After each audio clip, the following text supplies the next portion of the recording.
Hey, Shaquille Majuri. You can call me Shaq here for SB Nation MMA and another episode of The Insiders, where we peel back the curtain on the MMA industry with help from some of its biggest media members. You already know who this guy is. He is the Brock Lesnar of MMA media and combat sports media, that crossover sensation, dual sports star. He is of the Wrestling Observer newsletter and MMA Fighting. It is, of course, Dave Meltzer. How are you, sir? I'm good. How are you? I'm doing well. Glad that we got this up and running after some tech difficulties.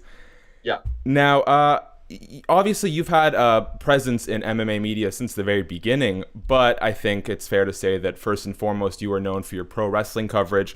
I think when fans think about MMA media, they probably go to Ariel Helwani first, off the top of their head, maybe a Chael Sonnen, a Luke Thomas, a Brendan Schaub. You cover a lot of MMA in your newsletter as well. How would you describe your involvement in the MMA media scene? Well, I've been covering it since day one, since 1993, from the very first UFC. So I covered both, and I was always covering UFC, and then in Japan, where the MMA and the pro wrestling really mixed in the early 2000s with Pride, using so many pro wrestlers and being so much of a part of the pro wrestling scene, and Pancrase being a part of the pro wrestling scene. So it kind of mixed there. And then I've just really always followed MMA ever since, and written for Yahoo and written for MMA Fighting, and still write about MMA every day. This isn't even on my list, but you brought up something that I always like to ask anytime I get to talk to someone who's dabbled in both. Josh Barnett comes to mind. What happened with pro wrestling and MMA, where for a while there, the two really intertwined? Like you said, Pride, New Japan, K1, they all kind of blended together. In the WWE, you had the likes of Dan Severn, Ken Shamrock. At what point did it split, and why do you think that we're kind of amalgamating back together again now that you're seeing more crossover athletes than ever before? Well, it never split. You could kind of say that in Japan, MMA grew out of pro wrestling. Mm-hmm. In the United States, it really didn't. And in the United States, it really grew out of jiu-jitsu. But there were pro wrestlers involved from time to time. There have been probably 100 UFC fighters that have done pro wrestling, if you actually add it all up, from Bas Rutten to people that people wouldn't even know, and Sakuraba that everyone would know, and Lesnar and Ronda Rousey, of course, Shayna Baszler, Matt Riddle, on the current scene. So it's, WWE's recruited, especially on the women's side. I think that they've been trying to recruit more athletes, and MMA athletes have kind of done really well with Ronda and Shayna in particular. And on the men's side, since some of them have done well, like Riddle, there's always they're on the list with football players and amateur wrestlers that the WWE recruits. And a lot of MMA fighters, Tom Lawler will come to mind, Eric Spicely, others, they're big pro wrestling fans, and they do pro wrestling still. There's guys that do both at the same time. King Mo did both at the same time, although he just retired from MMA. Josh Barnett, of course, is another name. Yeah, there's plenty of them. What compelled you to dive so early into MMA coverage? Because it's kind of crazy that I think you're pretty much synonymous with the idea of journalism and pro wrestling, and to kind of capture lightning in a bottle twice there. Was that foresight, or was that just kind of fan interest on your part? I would say a little bit of both. I guess one of the coincidences is the very first UFC was promoted locally in Denver by a guy named Zane Breslov, who was a good friend of mine, who was also a promoter at the time with WWE, although he later went to WCW. So since he promoted the first show, he was telling me all about it. And Ken Shamrock was in the first show, who I already knew from pro wrestling. So it was a combination of those two things, watching UFC 1, and then that led to watching UFC 2. And then UFC just became a talking point in pro wrestling with Dan Severn, who had done pro wrestling, becoming a big star, Ken Shamrock being a big star. And then in Japan, you started having Sakuraba, and Takada, and some of these other guys like that crossed over. So it became one of those things. For a while there, I thought that you could not cover pro wrestling and do it justice without understanding MMA. You didn't necessarily have to cover MMA, but you understand it. And I think when UFC really exploded in 2006, so much of that explosion with the idea of the grudge matches and things like that was basically pro wrestling marketing and booking. Joe Silva, who was the matchmaker of UFC, was a huge pro wrestling fan, and he was a guy who, I knew him from the very beginning of UFC, practically from '95 on. And so, his mentality, it was not all pro wrestling, but he learned from pro wrestling on matchmaking and things like that. So that, the pro wrestling matchmaking became part of MMA matchmaking, and it still is today. Even like with Sean Shelby, he's got the knowledge of how it worked in pro wrestling. And there's always Chael Sonnen, people like that, Colby Covington, who learned creation of grudge matches and things like that, and took their promo style from pro wrestling.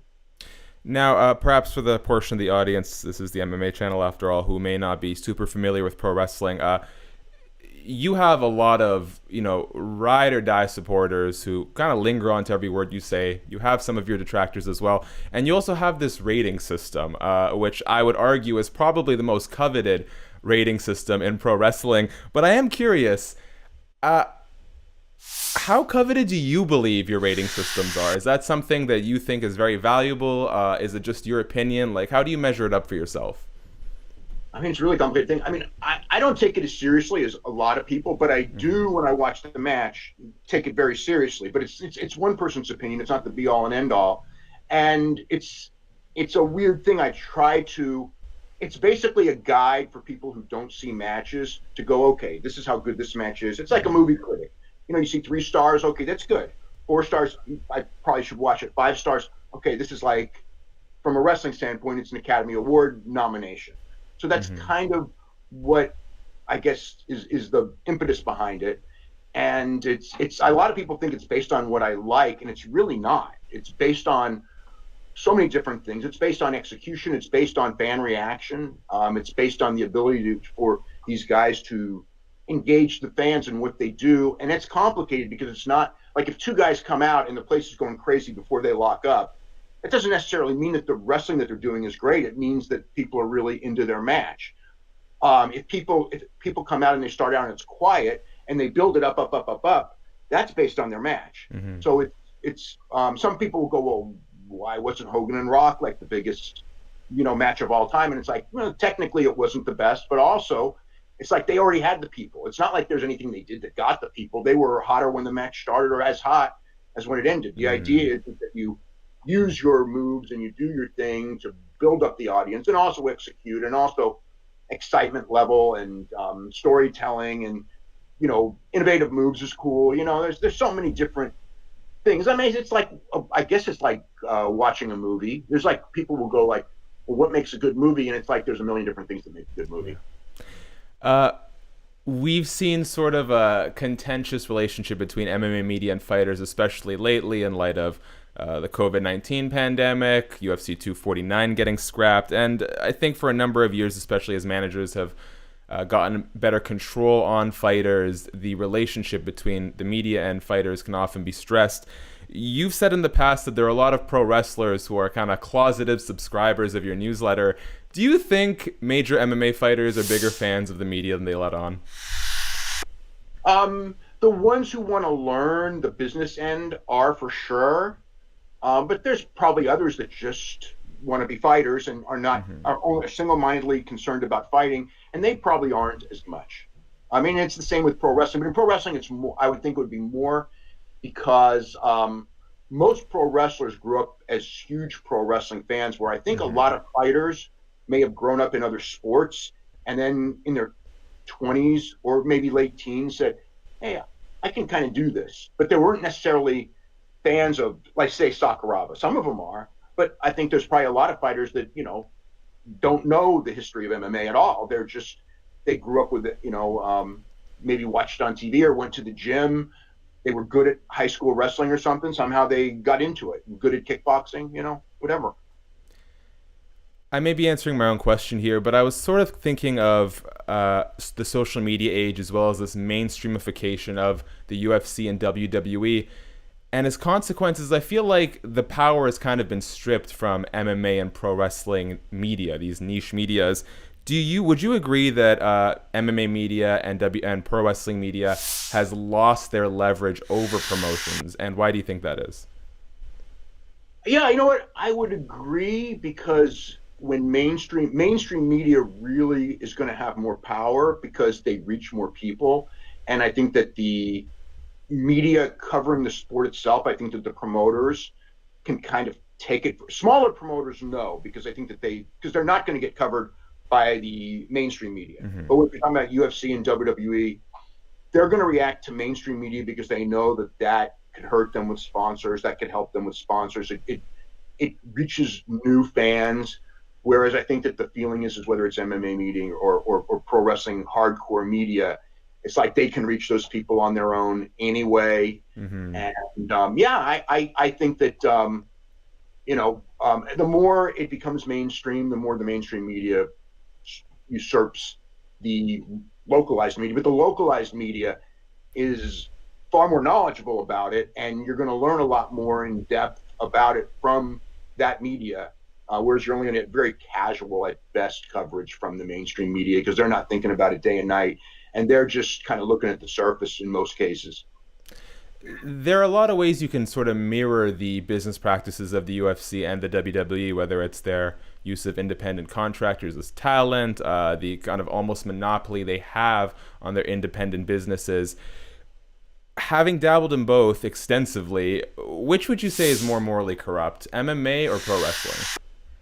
I don't think that either are more morally corrupt than the other. I think it actually just depends on the company. Mm-hmm. I think that when it comes to UFC and WWE during this pandemic, we've kind of seen a race to see who's morally corrupt by the week, or maybe by the day.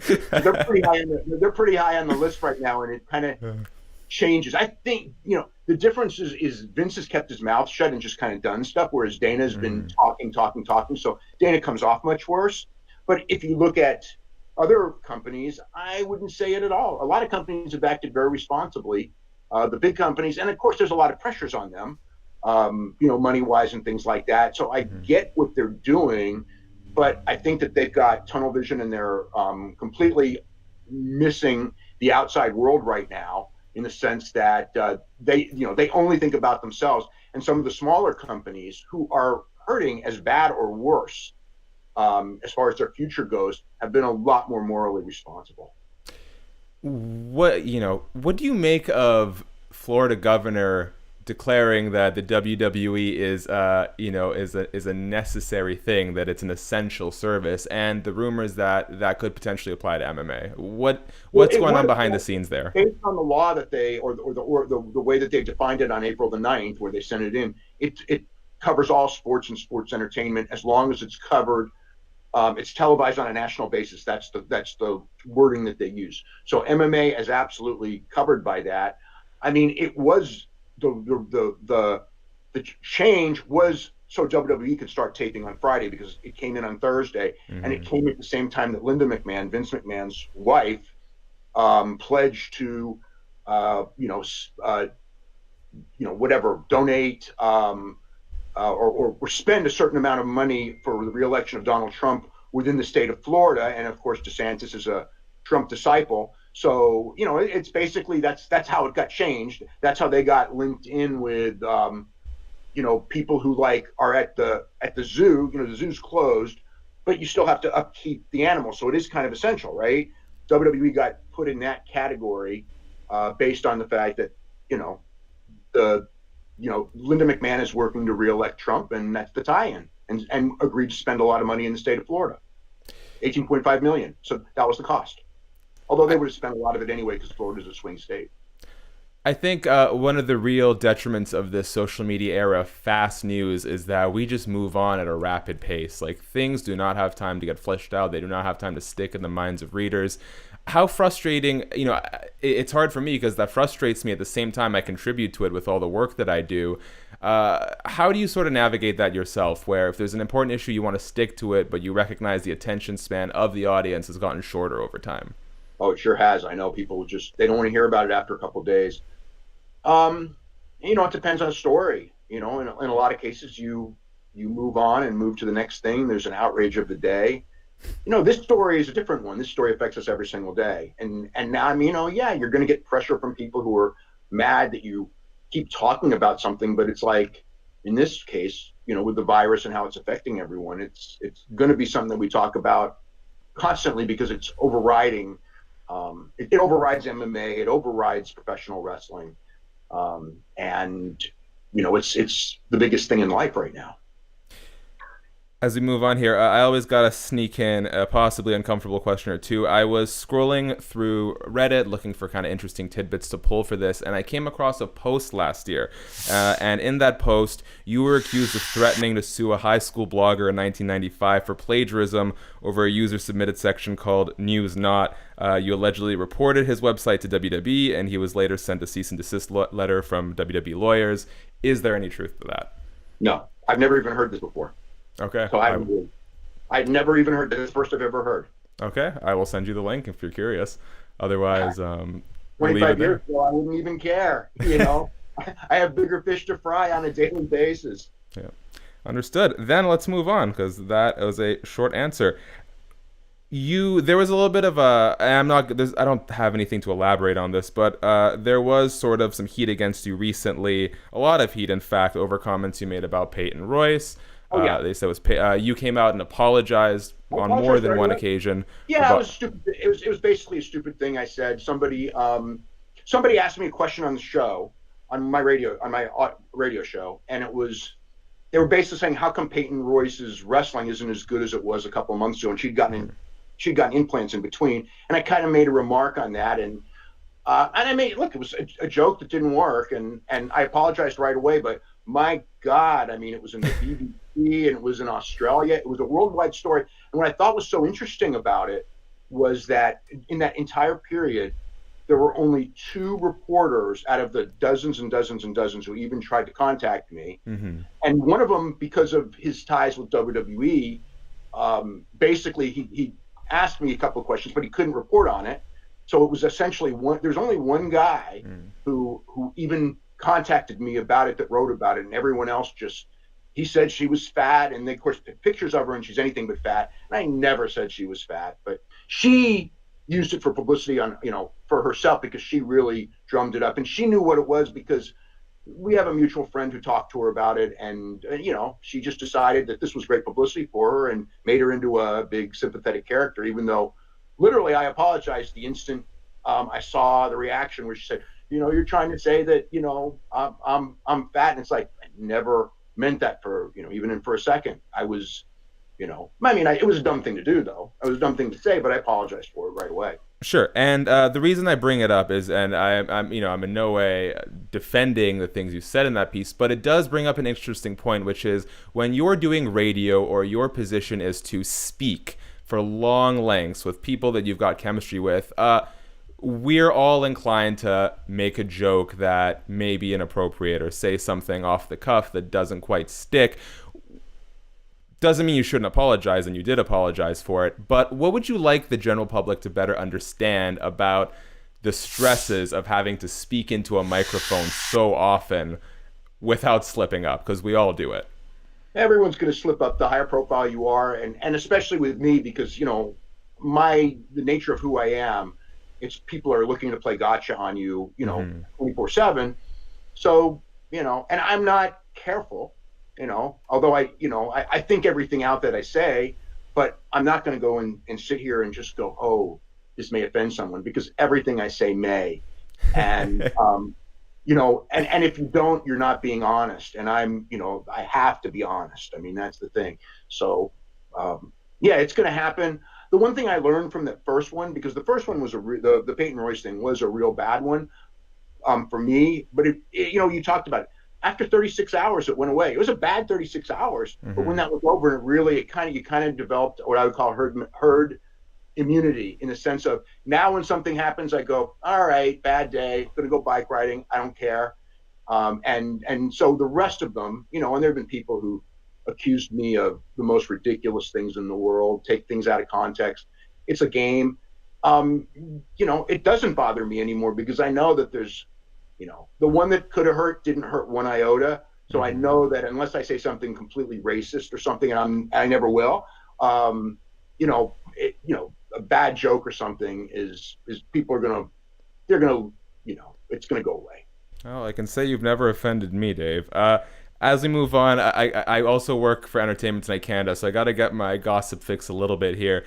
I was looking at an interview from back in 2004. You were asked a hypothetical about what you would do if Tito Ortiz was mouthing off to your wife, and you mentioned that there was some sort of interaction involving Bas Rutten Oh my God, and your wife. Can you please tell me the story?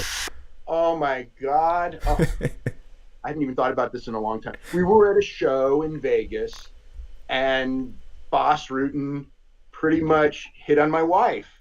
And luckily, and she was, she was upset. It's a pretty strong hit, and he was drunk.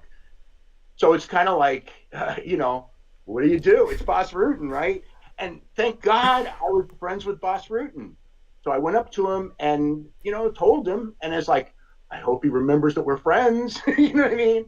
I don't want to start a fight with him. And he came over and apologized and just, oh, I'm sorry. I love you, Dave. And that was it. But yeah, no, when your wife goes like, that guy, and she knew Bas. I mean, she was an MMA fan, so she knew exactly who he was. And, yeah, it was a weird couple of seconds of like, he is drunk and he may not remember who I am, and this could be real bad, but you kind of got to do what you got to do in that situation. But yeah, that happened. That's so funny. I love Bas. He's such a character. And I love Bas too. I love Bas too. And it was, he whatever. He was fine with it. He didn't know he just thought it was, a real pretty girl, Yeah, take it as a compliment. Actually, my best friend, Bas Rutten, used to come over to his house for dinner all the time because his dad and Bas were friends. And Bas was telling us how one time he was in Vancouver for a television production, and they ended up having this raging party in a Vancouver penthouse, and the cops came and they locked the cops out, and he ended up getting a call from the mayor of Vancouver the next day threatening to ban him from the city. So, oh my God. As we start to wrap up here, actually, first thing, and I think we've got time for it, so I'll bring it up. You spoke in the past about Mauro Ranallo, again, a BC product, someone who I think a lot of MMA and pro wrestling fans look up to, and how he was kind of bullied by JBL. He seems to have his position now steady with NXT. Obviously, he's been very open about his struggles with bipolarism. Do you think the WWE, now looking back on what happened, him kind of leaving the WWE, getting back to the WWE, do you think the WWE system ultimately did right by him? You'd have to ask him. Mm-hmm. I guess I think the WWE learned a lot, because when there was a later issue with Mauro, with Corey Graves just recently, yes, I think that they handled it much better than they would have. And the JBL thing, I think it taught them a lesson. I don't know how the Corey Graves thing happened after the JBL thing, but it did. But I think that now at this point, like their understanding of Mauro, and they know he's a talent, and they know not to push buttons. It's an organization that can be very bullying at times, and it was. And they did push those buttons, and it was a real sad situation. But it was I think it was a learning experience for WWE. And, I mean, it would have been bad if they let him go. I mean, I think it would have looked terrible for them, and I think that they know that too.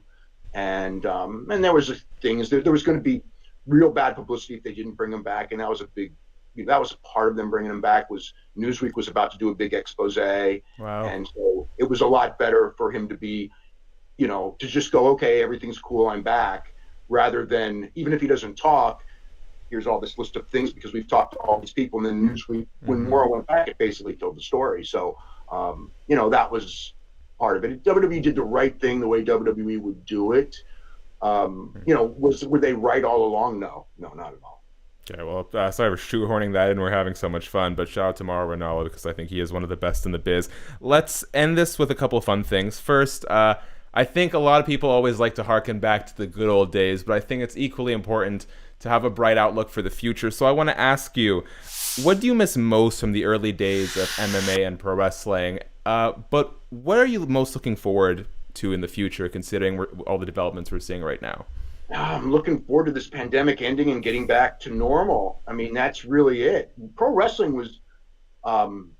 pro wrestling was really exciting up until, whatever, it's only been a little over a month. It was really on a roll in Japan and the United States. We were getting the best matches. I mean, personality wise, interview wise, no, not the best, but it was getting better. I mean, we were really getting a better thing. And UFC was going to have a hell of a year, Khabib and Tony. Like, remember the lineups that we had when the year started? It was like boom, boom, boom, all these great fights.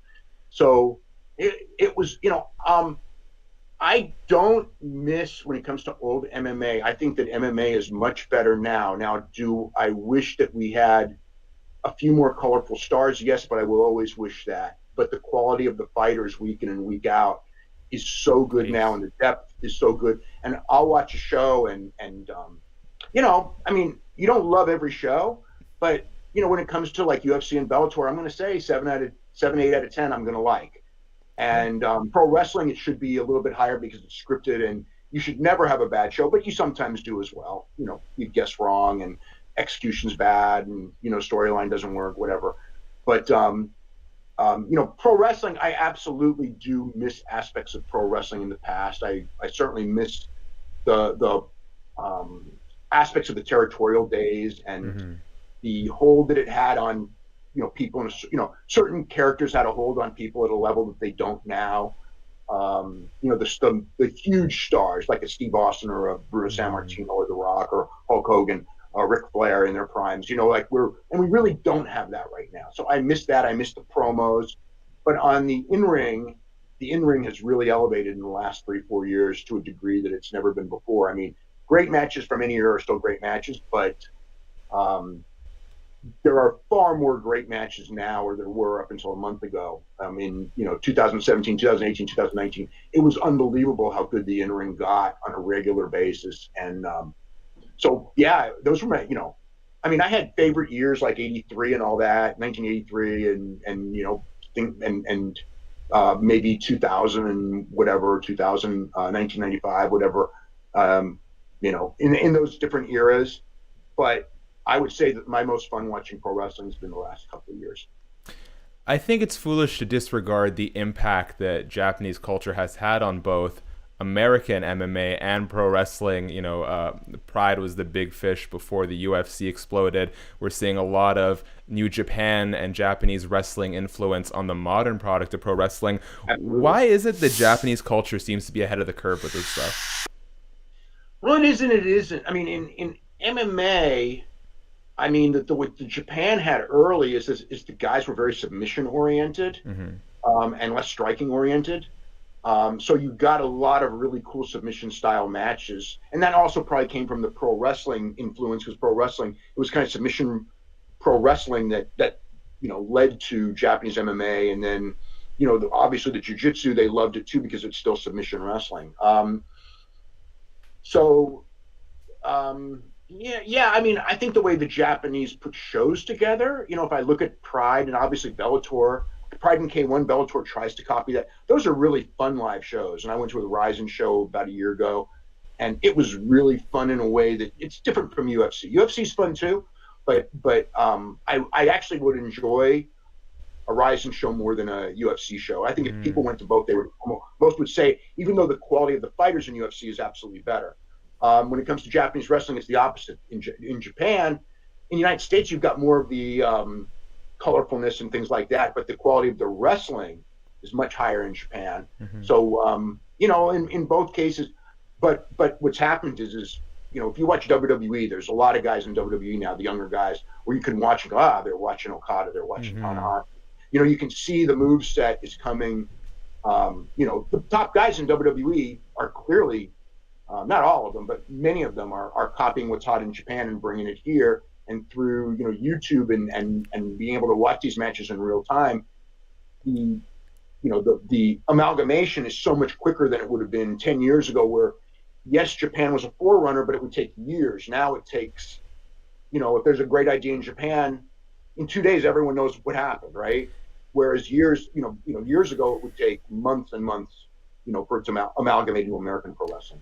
So you said forerunner, and that leads into one of my last questions, which is why is it that it's the American companies that take on this global expansion, whether it's the UFC and WWE, and Japanese products like Pride and New Japan, which are very heavily touted. And at some points, you know, the number one promotion, the respective businesses, why is it that they never expand the way that these American companies do? I think it has all to do with culture. America has the backbone because of these, you know, especially right now, these big television deals in the United States, and Japan doesn't have that. They don't have the big television deals. So the American companies have the revenue from these TV deals, and the ability to garner revenue that the Japanese products, no matter how popular they are, and often they're more popular in their country than the American products are in ours, but they don't have the ability to generate the revenue, so they can't expand. And also, English language programming, like movies and things like that. American entertainment, more than Japanese entertainment, even though some Japanese entertainment does go worldwide. American entertainment is far more. So the advantages of being in the United States and big in America, and then expanding, are such that the Japanese really can't compete or overcome it on a worldwide basis. Dave, last question for you, and I'm a little nervous, but I would like your no-holds-barred, honest Meltzer star rating of this interview. This is a fun one. I'm not going to give a number, but you did your research and you came up with good questions. You even came up with a question that I had no clue where it came from. So no, this is great. This was great. So high level, definitely very high level. Hey, that's better than I would give myself, so thank you very much for that, Dave. If you guys enjoyed this, the best thing you can do to help the channel grow, leave a comment, subscribe, and tap that notification bell. Dave, you're a legend in multiple sports, so I want to thank you for taking the time to do this with me, and we all look forward to hearing from you more. Okay, thanks very much. I appreciate it.